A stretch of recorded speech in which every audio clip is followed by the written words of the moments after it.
Ok, amigos, voltamos aqui com o nosso quarto e último bloco desta nossa, que é a oitava e última aula, para falarmos sobre as sanções.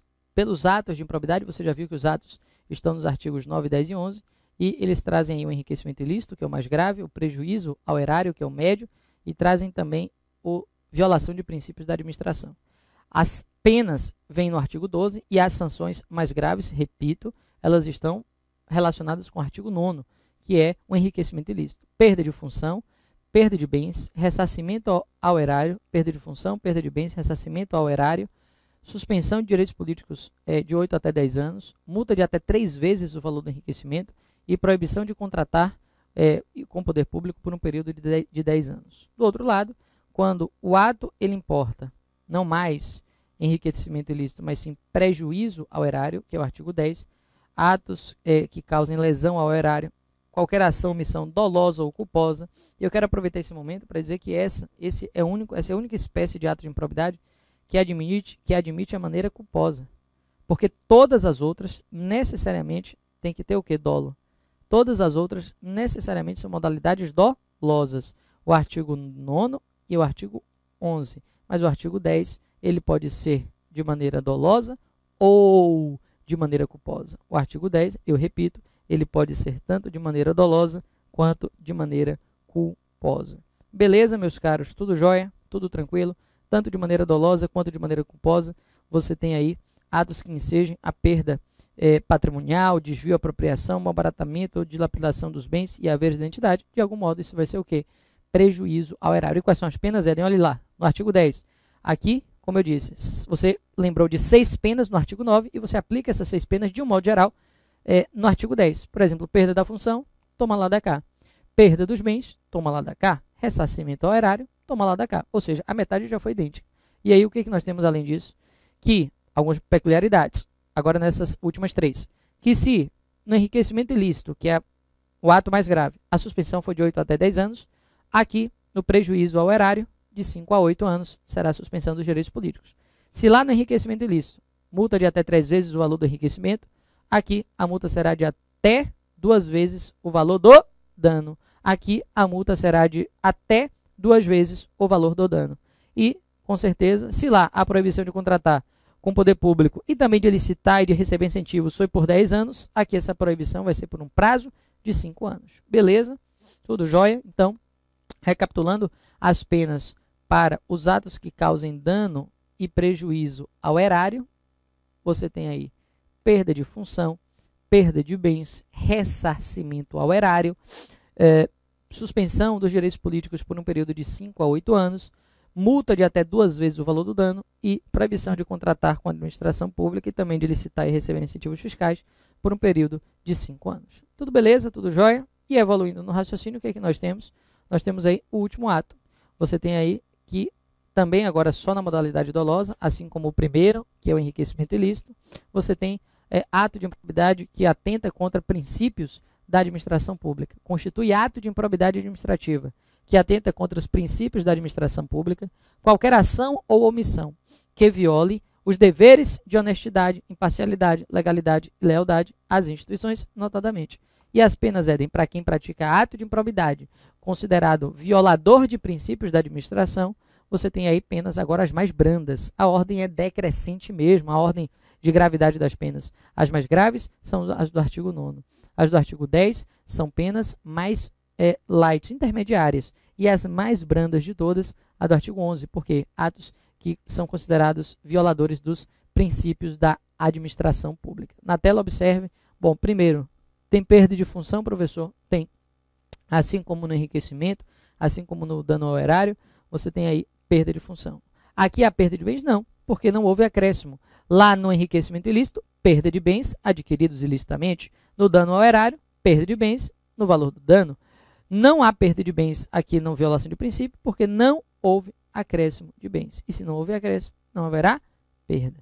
Próximo, ressarcimento ao erário. Só se houver um dano reflexo, porque a priori também dano direto ao erário, só pela simples violação, não há. O que mais, professor?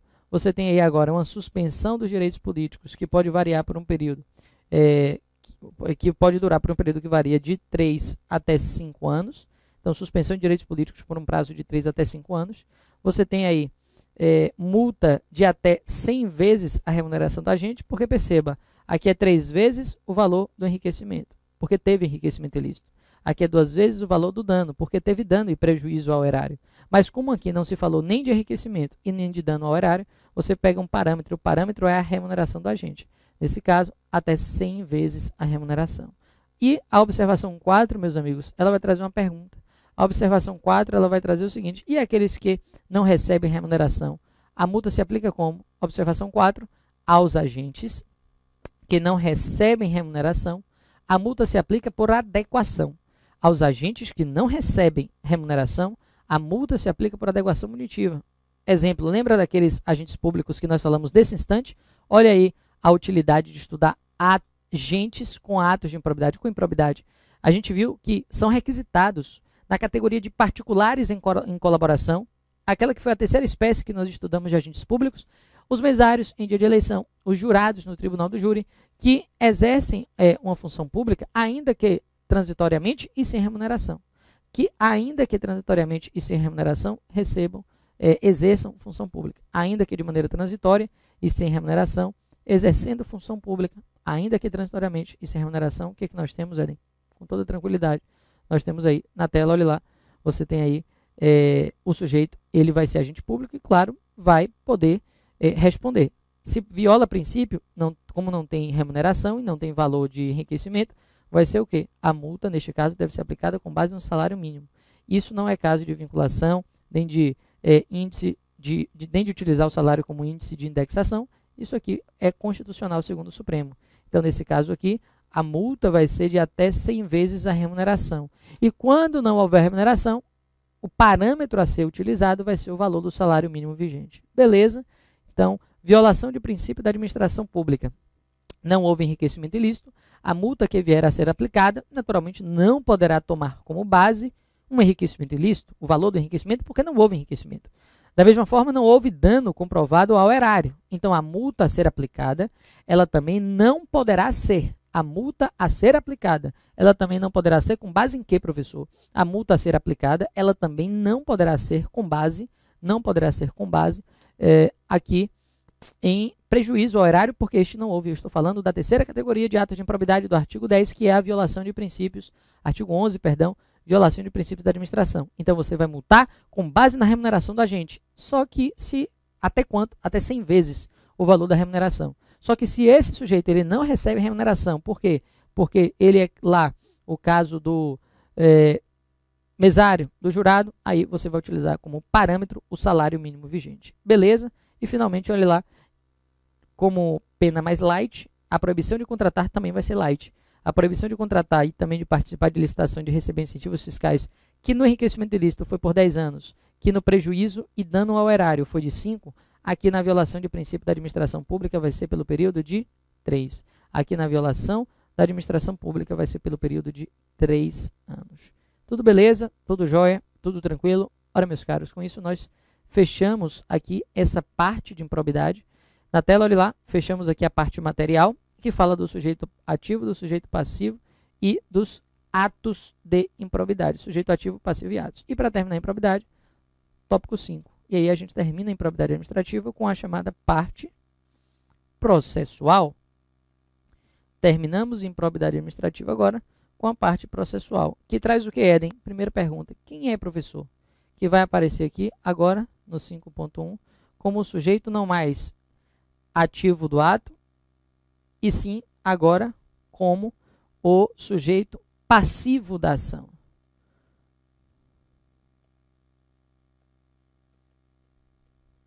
Resposta, a mesma pessoa. Vocês percebem que eu inverti? Lá, quando eu falei da parte material, eu perguntei quem é o sujeito ativo do ato. O sujeito ativo do ato é fulano. E aqui eu poderia perguntar quem é o sujeito ativo da ação. Então, se eu comecei perguntando lá quem era, na parte material, o sujeito ativo do ato, eu poderia ter começado aqui na parte processual, perguntando quem ia ser o sujeito ativo da ação. Só que aqui eu inverti, para manter a mesma pessoa. E aí eu inverti e perguntei quem vai ser o sujeito passivo da ação. Você já pode intuir, você já pode raciocinar. E você já pode perceber que o sujeito passivo da ação vai ser o sujeito ativo do ato de improbidade. Na tela, olha lá, o sujeito passivo da ação, com certeza, vai ser o quê? É igual ao sujeito ativo, o sujeito ativo do ato de improbidade. É o sujeito ativo do ato de improbidade, ou seja, o agente público ou particular que concorra, induza ou se beneficie do ato de improbidade. Observação, para dizer o que, Éden? Uma OBSzinha para dizer o quê? Que o particular só sofre ação de improbidade em litisconsórcio passivo necessário com alguém. Ele nunca será réu sozinho, sempre tem que estar com agente público, ou seja, o particular, meus amigos, ele nunca vai ser réu de uma ação de improbidade sozinho.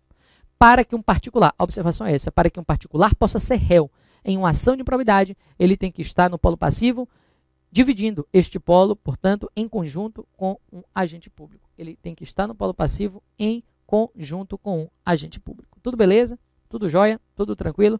Tem que estar no polo passivo em conjunto com um agente público. Fechada essa observação, na tela observe, nós temos aí o 5.2. E vai trazer a pergunta agora quem é não mais o sujeito passivo da ação, e agora quem vai ser o sujeito ativo da ação. E o sujeito ativo da ação vai ser quem, professor? O Ministério Público ou a pessoa lesada. Então, é igual Ministério Público ou pessoa lesada. O Ministério Público ou a pessoa lesada. Ministério Público ou pessoa lesada. Pode, com certeza, se o MP for o autor da ação, a pessoa lesada pode, se quiser, participar como litisconsorte. Quem é o litisconsorte em respeito à situação da área? É o parceiro, é aquele que atua junto na ação. Então, lá no polo passivo, no lado do réu, o particular sempre vai ter que estar em litisconsórcio, em parceria, naquele polo, com o agente público. E aqui no polo ativo da ação, tanto o Ministério Público quanto a pessoa lesada podem ajuizar essa ação. Se o Ministério Público ajuiza, aí, caso a pessoa queira, ela pode participar também como parceira ativa, porque vai ajuizar a ação. O Ministério Público tem que convidar, mas a pessoa ela vai se quiser. Agora, na tela, caso a pessoa lesada ajuize, o Ministério Público não vai como parceiro. Ele vai como custos legis, ele vai como um fiscal da lei, ok? Tudo beleza? Tudo jóia? Lembrando aqui, ainda, 5.3, sobre a parte processual. Eu quero falar sobre competência e dizer que não há foro. Como regra, não existe foro por prerrogativa na ação de improbidade. Então, o que significa dizer que não há foro, Éden? Que quando o réu da ação ele for, por exemplo, um presidente da República, ele não vai ser julgado no Supremo, vai ser julgado na Justiça Federal de primeiro grau. Não há foro por prerrogativa, salvo no âmbito da magistratura. Porque no âmbito da magistratura, os membros de tribunal não podem ser julgados no primeiro grau. Então, os membros de tribunal eles são julgados no próprio tribunal. Então, com exceção da magistratura, em que membros do tribunal eles devem ser julgados no próprio tribunal, com exceção da magistratura, em que membros do tribunal devem ser julgados no próprio tribunal, essa ação ela não comporta foro por prerrogativa, ou seja, todo mundo vai para o xarel, todo mundo, com exceção da magistratura, vai para a raia miúda. Beleza? Tudo jóia? Com isso a gente fecha a improbidade administrativa, tendo analisado tanto os aspectos gerais, a disciplina constitucional, quanto a parte material e a parte processual desta lei. Fechado tudo isso, vamos agora para a próxima e última matéria. O próximo e último assunto, a próxima e última disciplina. Vamos falar aqui agora de processo administrativo no âmbito federal. Vem comigo, close na tela, olha lá. Processo administrativo, o que é que nós temos? Vamos colocar aqui. Processo administrativo federal, um tema que está disciplinado na lei 9784/99. Processo administrativo federal, portanto, lei 9784 de 99. Professor, quantas partes do processo? Apenas duas. Apenas as generalidades e os princípios. Por quê? Porque a parte aprofundada de processo se estuda nas disciplinas jurídicas. Lá você estuda o processo, porque lá você tem uma base. A base do direito processual civil, a base do direito processual penal, a base do direito processual do trabalho. Então, nas cadeiras jurídicas, como existe essa base dos outros ramos do direito, lá os processos administrativos e o processo administrativo federal da lei 9784 de 99, ele é estudado de maneira mais verticalizada. Aqui, para o nível médio, basta você conhecer a essência das generalidades que nós iremos apresentar ao lado dos princípios que norteiam a processualística administrativa. Na tela, observe, para o primeiro tópico, sobre generalidades, lembrar que essa lei de processo no âmbito administrativo, ela é subsidiária e isso vem expresso na lei. Ela só se aplica integralmente quando não houver lei específica para regulamentar outro processo. Então, é a grande parte de generalidade que eu quero aqui apresentar. É apenas este detalhe. A Lei de Processo Administrativo no âmbito federal, que é a Lei 9784 de 99, ela traz uma previsão segundo a qual a sua aplicação dessa lei, ela é uma aplicação subsidiária. Isso significa que, se houver um processo a ser aplicado de modo mais específico, se houver um processo a ser aplicado de modo mais direto, de modo mais imediato, este processo deverá valer, e não a lei de processo no âmbito federal. Porque essa lei 9784 de 99, ela é uma lei genérica, ela é uma lei ampla, é uma lei geral. Mas, se houver, por exemplo, um processo administrativo tributário, se houver, por exemplo, um processo administrativo fiscal, seja processo administrativo fiscal, seja processo administrativo tributário, até um próprio PAD, imagine, você tem aí, olha lá, não só um PAF, um processo administrativo fiscal, mas você pode ter um PAD, que é um processo administrativo disciplinar, e nesse caso, se você tiver uma disciplina específica, com certeza, se a lei é aplicada de maneira específica, a lei de processo, não é que ela não se aplica, mas se existe um processo em outra lei que vai ser aplicado de maneira específica, porque ele é mais específico, eu repito, não é que a lei de processo geral não se aplica, é que ela apenas vai se aplicar em caráter supletivo, é que apenas ela irá se aplicar em caráter remanescente, em caráter residual, em caráter subsidiário, ou seja, naquilo que não for aplicada a parte da legislação específica, nós iremos aplicar a parte da lei de processo administrativo no âmbito federal. Tudo beleza? Tudo jóia? Fechando as generalidades. Professor, quais são os princípios que norteiam o processo no âmbito federal? De cara, o primeiro princípio que a gente encontra aqui é o princípio da oficialidade. Professor, e aqueles princípios que nós estudamos lá no LIMP, legalidade, impessoalidade, moralidade, publicidade, eficiência, ou seja, os princípios que compuseram o regime jurídico administrativo. Os princípios que compuseram o regime jurídico administrativo, eles vão se aplicar aqui? Os princípios da legalidade, da impessoalidade, da moralidade, da publicidade, da eficiência, é claro que se aplicam, eu já disse. Eu já disse que os princípios, eles se relacionam, que os princípios não podem ser estudados ou aplicados de maneira estanque, de maneira separada, porque há uma correlação muito clara entre eles. Então, complementando aquele rol e complementando o estudo dos princípios, só que aqui de modo mais específico, com princípios que tocam de maneira mais detida o processo administrativo, nós encontramos ele, que é o primeiro, a oficialidade, que diz que depois de iniciado o processo, os atos subsequentes eles acontecem de ofício, que os atos seguintes eles não dependem de provocação. Mesmo naqueles processos que se iniciam por provocação particular, acontece o que, professor? O impulso oficial. Então, a ideia é oficialidade, que depois de iniciado o processo, ele vai se movimentando por impulso oficial. Alguém tem que dar o start. O start pode ser provocado ou pode ser de ofício. Em ambos os casos, a ideia é, se o processo começou a correr, a ideia é, se o processo começou a rolar, ele vai se desenrolar por impulso oficial. Ele vai se desenrolar oficialmente, por ato próprio, por impulso oficial, não necessitando que as partes provoquem esse desenrolar. Isso significa princípio da oficialidade. Beleza? Na tela observe, então a gente termina aqui a oficialidade. Esse é o primeiro princípio. Mesmo nos processos que se iniciam por provocação no particular, depois o seu impulso ele é oficial. Ok? Não depende de provocação. Segundo princípio, claro que vai ter que se aplicar aos processos administrativos federais, princípio do contraditório. De um lado, princípio da ampla defesa, do outro.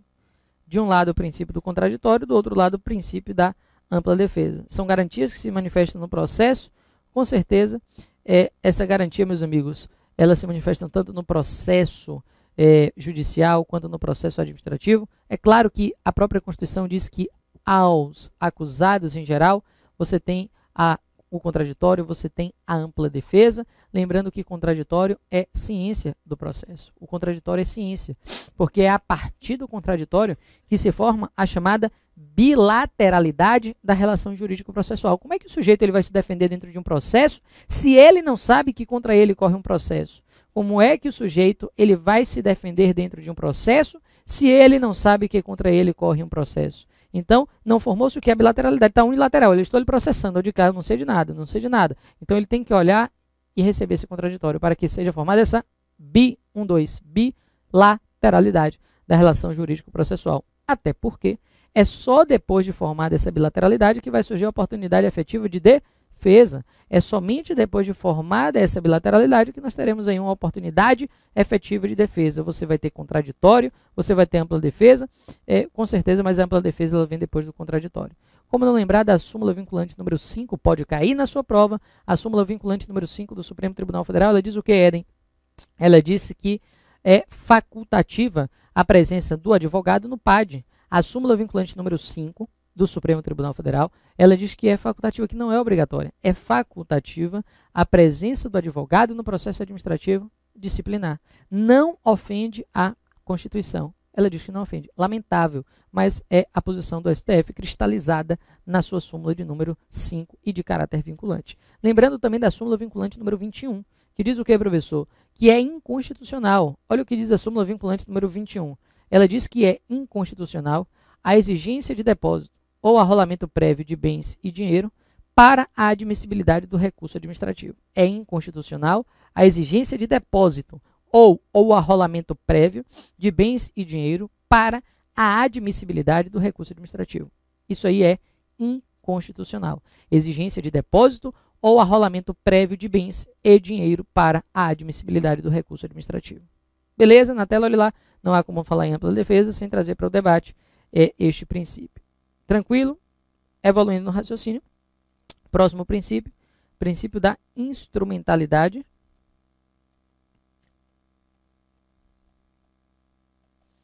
das formas. E o princípio da instrumentalidade das formas diz o que, Eden?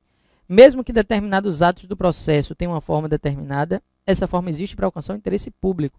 Por isso, o vício de forma, a rigor, ele é um vício sanável. Ou seja, o princípio da instrumentalidade das formas, ele está atrelado à ideia de que a forma é para proteger o interesse público. E quando o vício de forma, ele não for contra o interesse público, esse vício ele vai ser sanável. Quando o vício de forma ele não prejudicar, não tem problema. Porque parta da ideia para a sua prova de que não há nulidade se não houver prejuízo. Eu errei aqui, olha lá, não é 2.2, é 2.3. O simples vício de forma, ele não faz com que o processo ele seja viciado, ok? Porque a observação diz que não há nulidade se não houver prejuízo. Não há nulidade se não houver prejuízo. Além disso, nós temos o que aqui, professor? Nós temos que essa formalidade é muito mais para a administração do que para o particular. Perceba, o particular ele produz um ato. Se a administração entende o que ele quis produzir, a administração não pode ficar exigindo formalidades maiores, não pode ficar exigindo formalidades desnecessárias. Esse ato conseguiu passar a sua mensagem, então beleza.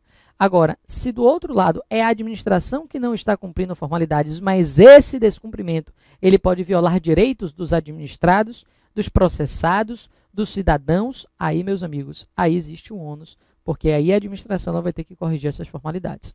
Então, a ideia é de que as formalidades e as solenidades elas são muito mais para a administração do que para o próprio administrado. Beleza? Na tela, olha lá, falamos aí sobre oficialidade, sobre contraditório, sobre ampla defesa, sobre instrumentalidade das formas. Isso que eu falei agora não deixa de ser um princípio, é o princípio do informalismo, e esse princípio do informalismo é o princípio do informalismo para as partes. O informalismo também pode ser chamado de formalismo necessário. Por quê, professor? Porque você só vai cobrar aquilo que é realmente necessário. Não tem como exigir formalidades desarrazoadas, formalidades desproporcionais, ok? Não há como. Além disso, nós temos aí o princípio da verdade real. E o princípio da verdade real diz o que, Eden? O que diz o princípio da verdade real? Que a busca da verdade real, hoje, ela se contrapõe àquela ideia do processo civil de verdade formal, que não existe mais. E que o que se busca no processo é a verdade real. A verdade real, meus amigos, é a verdade daquilo que efetivamente aconteceu. Só que a verdade daquilo que efetivamente aconteceu, ela pode aparecer só depois do processo. E aí que você tem que lembrar que o processo administrativo admite reforma para pior.